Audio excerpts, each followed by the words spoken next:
Our first speaker is Gavin Reid. He's CISO at Human Security, and Gavin has been on the front lines of cyber defense for years. And today he's bringing us a wild story, the BADBOX 2.0 campaign. Imagine threat actors backdooring consumer devices at manufacturer and building their own fraud ecosystem. It is as bad as it sounds. Gavin's going to unpack how this campaign works, how it targets the entire customer journey, and why it's so hard to stop without the right protection. So, Gavin, if you're ready, take it away. Excellent. Hey, thank you so much. Welcome to all the folks listening. Thanks for the invite. This has been a fun investigation. So, as mentioned, I'm Gavin Reid. I'm the CISO of Human Security. I've got a number of teams underneath me, including the threat intelligence function, which this particular group looks at, attacks to the internet, how our product does against those attacks, and then how, we don't stop there. Like, how do we actually demonetize these attacks so that they're not available for use by the threat actors in any way whatsoever. And we're going to cover one today, which is BADBOX 2.0. And, as mentioned, this is a very, very widespread attack. And if you could think of, people always wonder, like, I've heard that bringing in these cheap IoT devices into my network isn't a great thing. And it just instinctively sounds like it's not a smart thing, but there hasn't been a lot of real world examples of how this can be scaled and how it can be used against people en masse. And BADBOX 1 and BADBOX 2 are definitely really good examples of why you should kind of think about what you put on your network. And there may be some unintended consequences that we'll go through as we go through this talk today. So, these are basically Android open source devices and some Android applications. And the threat actor group that we've been following is definitely based out of China. So these folks cash out in multiple different ways using these boxes. And the ones that we're going to talk about today, now it's not limited to that, but these are what we saw in this particular, what we saw and what we mitigated in this particular campaign. So programmatic ad fraud, click fraud, proxy jacking.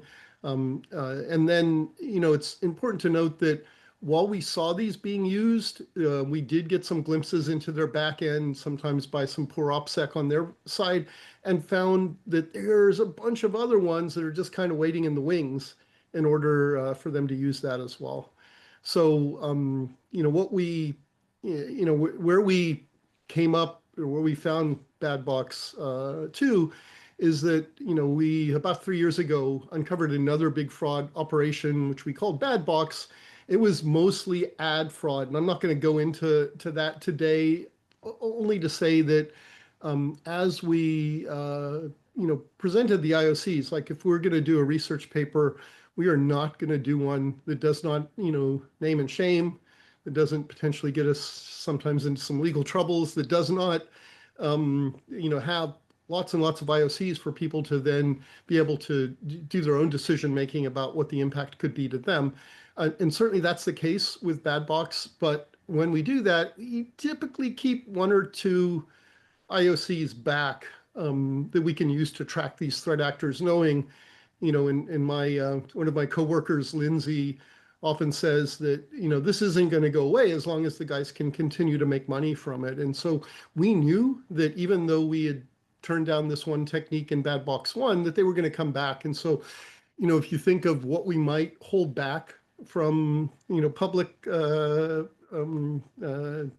publication, these are IOCs that are very, very close to the group itself, right? So that we can sort of observe what they're doing. And that's exactly what happened in the case of BADBOX 2, is we started to see some signs of this sort of sleeping giant awakening. We, of course, start off, as I mentioned, we protect our customers first, but then, our job doesn't stop there. our job continues until we can actually incentivize this for the threat actors. And this, like in today's world, it's always great if we can get, law enforcement and arrests, but given the global nature and the varying, penalties and geographies, often that's not the case. And so often what we're left with, especially in the private sector, is taking the money out of it, making it so it's not, there's no advantage to set up this infrastructure and use it. So let's go into a little bit about the numbers of BADBOX 2. And I'll start with saying BADBOX 1 we thought was really huge. BADBOX 1, we counted about 70,000 devices. With BADBOX 2, like with the visibility that we had first going into it, we definitely glimpsed over 1 million devices. Now, as other partners have gotten involved that have different visibility into things, we're seeing that this particular campaign is up in the tens of millions. So it's it's definitely a very broad-based campaign with numbers very really big. This is the largest CTV botnet, connected TV botnet that the world's ever seen. So how did that break down in different geographies? And this is a little different than BADBOX 1. BADBOX 1 was very targeted in Europe and United States, and you can kind of understand why that's the case, because what they're trying to do especially is to escape detection. And so if they're coming from, I don't know, unknown, or a country that maybe doesn't do a lot of commercial trading in the United States and attacking United States businesses, or using, United States ad fraud, or emanating from United States residential proxies, then companies that are looking and that are paying attention to the IP addresses that access their site may block them, right? But if they're coming from inside of the United States, then obviously that's, so that really explained BADBOX 1 very well. Now, BADBOX 2, we saw, like everything that we saw in BADBOX 2 was really mitigations to how we stopped and found, detected, and mitigated BADBOX 1. And so one of the things they did is they started concentrating on some other areas that maybe don't have as, much viewability, as much visibility as the United States. And in particular, we saw a focus in South America here. And there's a couple of reasons behind that. Like, I mentioned that, the initial backdoor, or I didn't mention, but the initial backdoor to BADBOX 1 was factory installed, or very close to the factory. With BADBOX 2, we found that they've diversified from that, and more on that later. But why do people buy these boxes? Is it just because they're inexpensive, right? And certainly part of that's that. But what we did is we started looking into this. Like particularly, we looked at a couple of sellers inside of Brazil that were selling these, and what they were doing is they were getting these boxes from the factory, and they were putting on a bunch of their own software, mostly for streaming piracy. And so then they were selling these boxes as sort of, hey, you buy this box, you pay one time, and you get, free Netflix, free, Premier League, free Sky TV, free HBO, all of that stuff.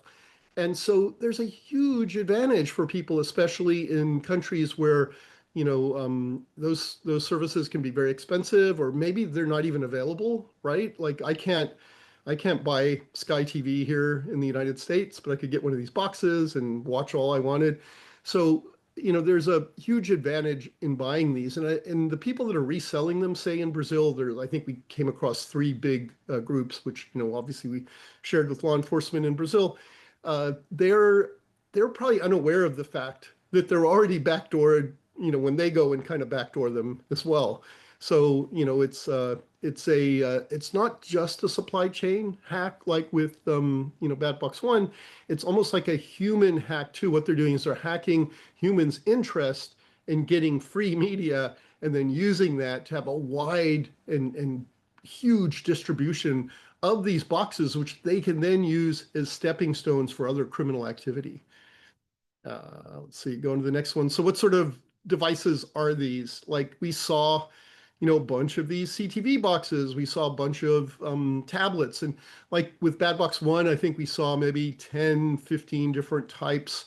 With BADBOX 2, we've seen hundreds of different types. One of the cool ones are these aftermarket car head units. If you don't, you want to get a new nav system for your car, you can buy one of these pretty cheaply off the local, sellers that sell this sort of stuff. And we saw those that are being also compromised by the BADBOX backdoors. And again, very wide range. We saw a lot of T95s, and they've sort of grown up a little bit. We've seen a bunch of these TV mini sticks, a bunch of these CTV devices, tons of tablets, tons of different tablets, and then tons of sort of generic Android phones. And I think for BADBOX 1, this was a bit of an aha moment for us when we found our first cell phone coming shrink wrapped from the cellular provider with BADBOX on it. We knew, oh man, this is something pretty significant. It's pretty serious.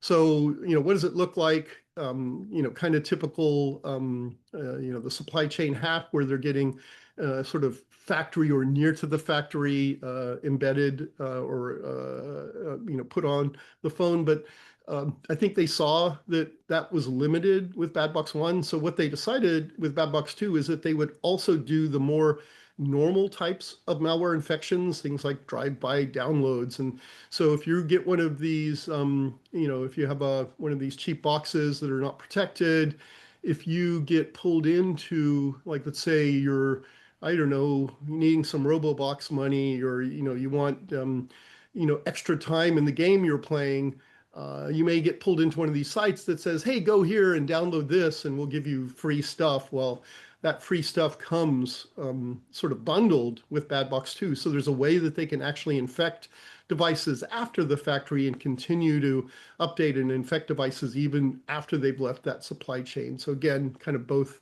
human and factory supply chain infections. And then of course, once you connect your device up, it goes to a command and control, and we've seen this command and control have a lot of different orchestration as to different campaigns, what devices are part of it, what they're doing, and what type of criminal activities are they using to cash out money on these particular devices.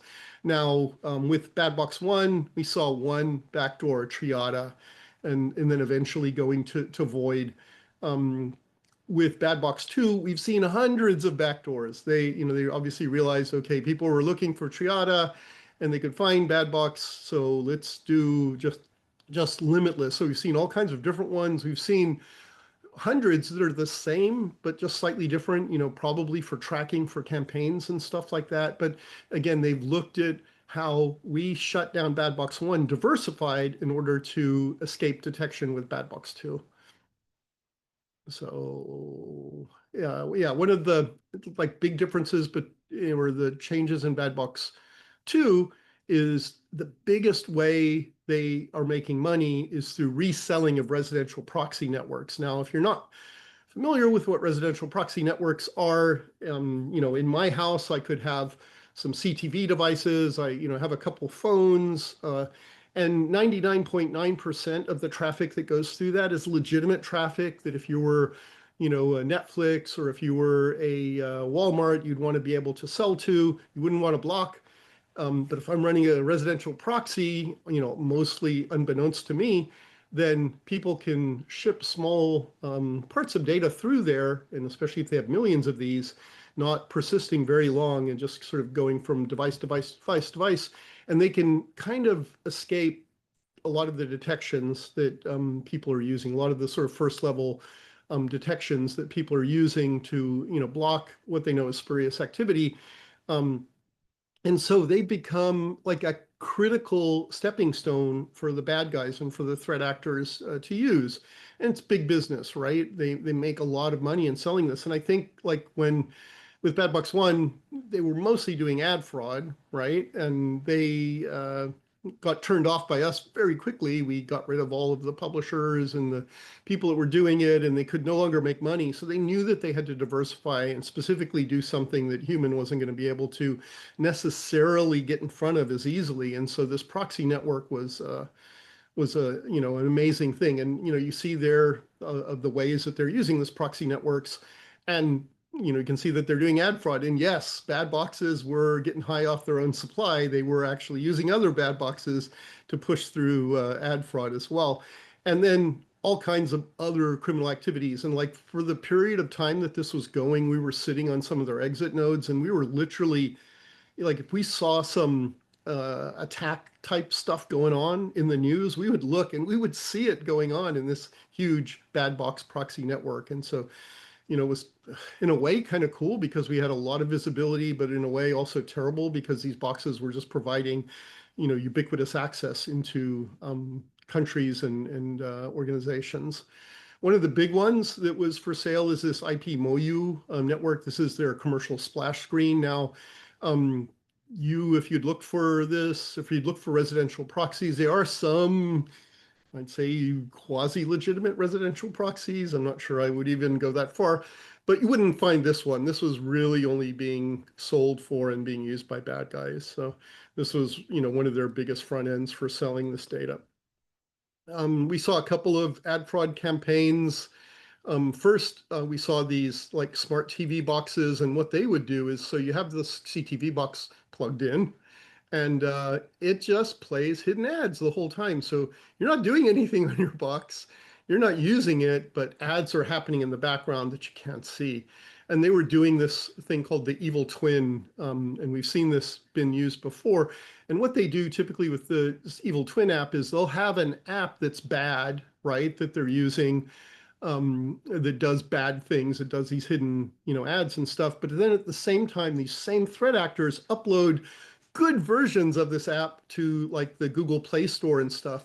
And so if like someone like me that looks into these things goes and says, okay, I don't have access to the box, so I can see the app itself. Let me go on the Play Store and see if it's a bad app or not. I go to the Play Store, download it, and a bunch of ad requests. I go to the Play Store and download it, and it looks like it's a good app, right?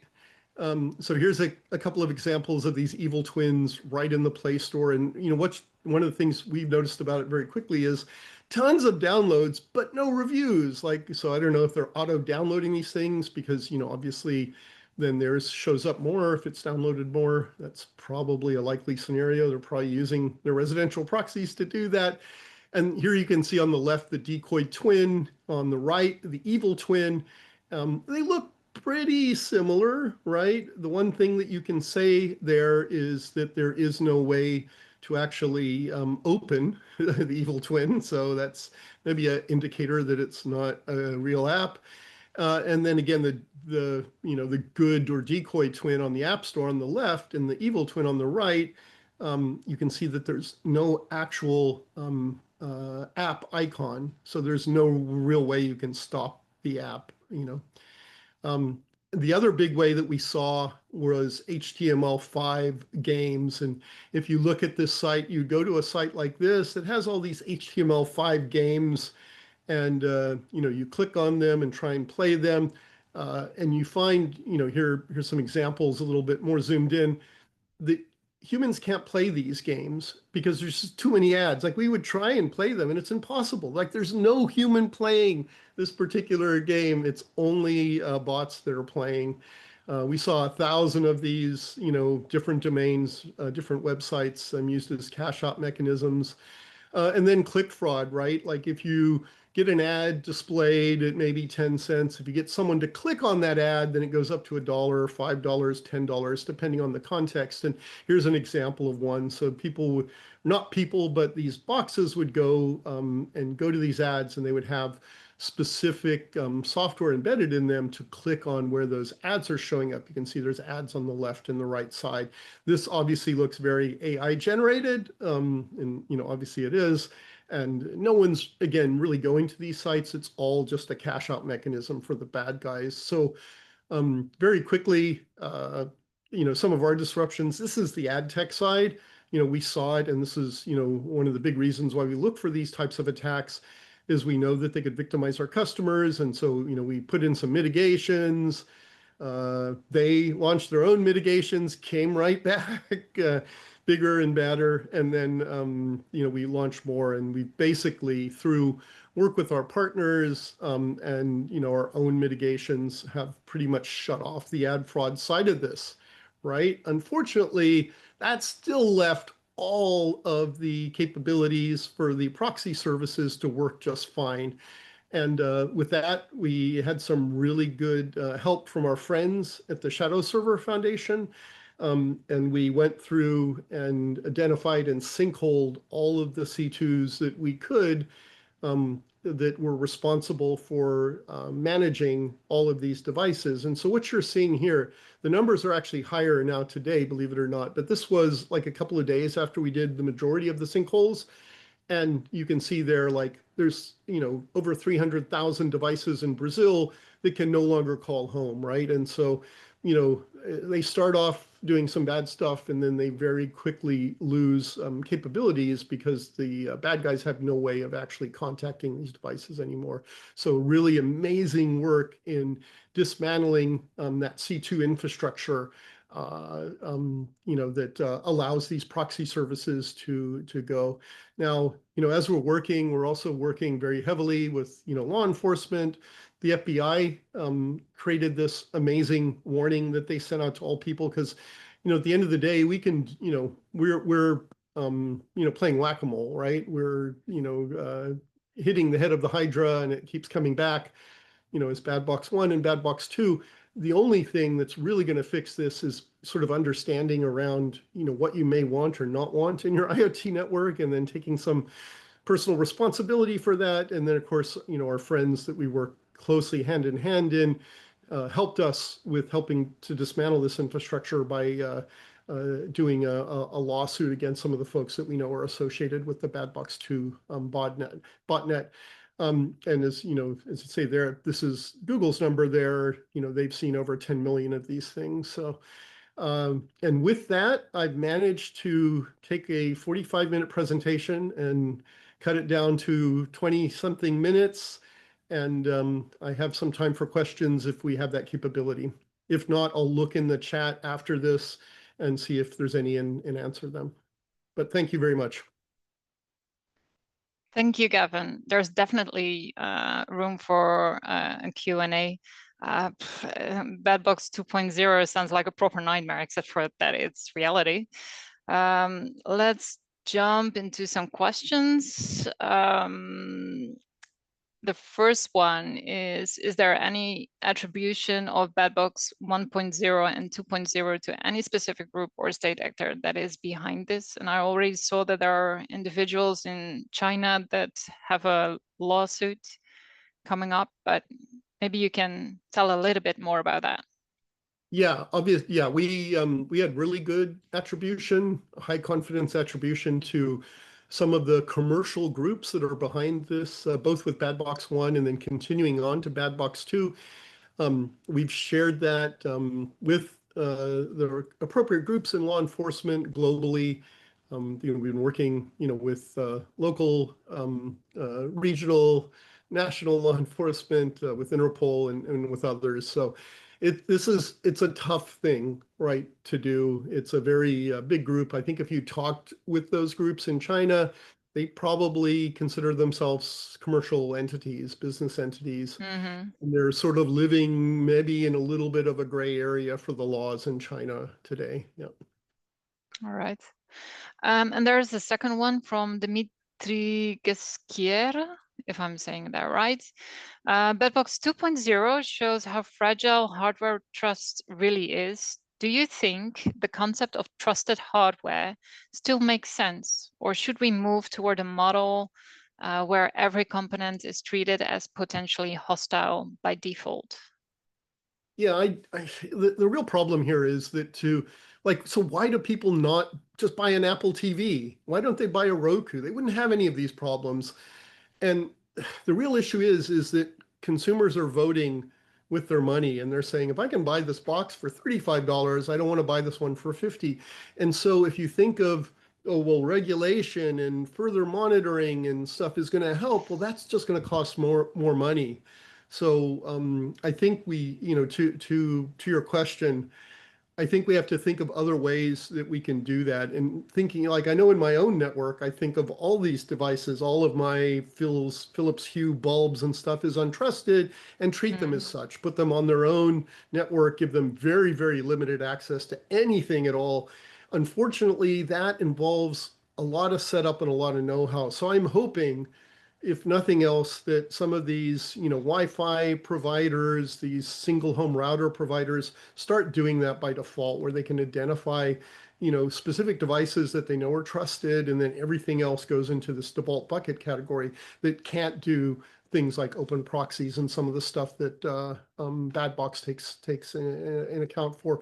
Because realistically, waiting for this to be endemically fixed in the consumer realm is going to be tough. Yeah, understood. There is one more question left in the Q&A, but I would like to ask you to maybe answer that in written form because we have to move on to the next speaker. Perfect, thank you. But thanks again, Gavin. It was eye-opening.